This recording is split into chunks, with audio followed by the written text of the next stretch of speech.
ప్రజాప్రభుత్వంలో ఈరోజు తెలంగాణ ఉద్యమకారుల కమిటీ చైర్మన్గా కేశవరావు గారిని మరియు కమిటీ సభ్యులుగా మంత్రివర్యులు పొన్నం ప్రభాకర్ గారిని మరియు ఎమ్మెల్సీలైనటువంటి కోదండరాం సార్, అద్దంకి గారును మరియు మాజీ ఎమ్మెల్సీ రాములు నాయక్ గారు మరియు శోభన్ రెడ్డి గారులను నియమించినందుకు ఈ ప్రజాప్రభుత్వానికి PITU తెలంగాణ సిద్దిపేట జిల్లా శాఖ పక్షాన మేము హర్షిస్తూ ఉన్నాం.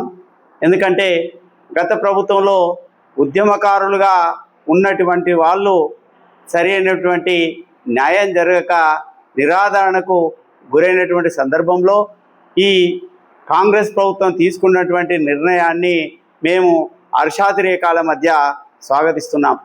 ఈరోజు సిద్దిపేట జిల్లా కట్కూరు గ్రామానికి చెందినటువంటి యామరాజు ఆయన యొక్క తెలంగాణ ఉద్యమంలో చేసినటువంటి కృషి అమోఘంగా ఉంది.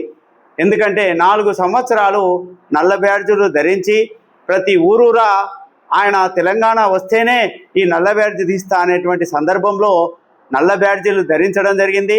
మరి పోతే ఆయనకు ఆ సందర్భంలో ఒక కుమారుడు పుడితే కూడా ఆయన పేరును శ్రీకాంతాచారి పేరు మీద శ్రీకాంత పూలని పేరు పెట్టుకున్నటువంటి ఒక ఉద్యమకారుడు ఒకవేళ కనుక తెలంగాణ వస్తే మన చిహ్నాలు ఏంటి అనేది చెప్పి అప్పుడే మనకు ఈ యొక్క పాలపిట్టను కానీ జమ్మి చెట్టును కానీ రూపకల్పన చేసినటువంటి ఈ యొక్క యామరాజు గారు.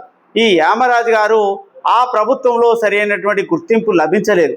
కాబట్టి నేను ఒకటే కోరుతున్నా, ఉపాధ్యాయునిగా ఆయన ఉద్యమానికి ఉపాధ్యాయ సంఘానికి సేవ చేయడంను మరి పోతే ఈరోజు ఉపాధ్యాయునిగా ఆయన ఈ తెలంగాణ వచ్చేదాకా పోరాడినటువంటి వ్యక్తిగా ఆయనకు సరైనటువంటి న్యాయం చేకూరాలని చెప్పి ఈ ప్రజాప్రభుత్వాన్ని మేము కోరుతా ఉన్నాం.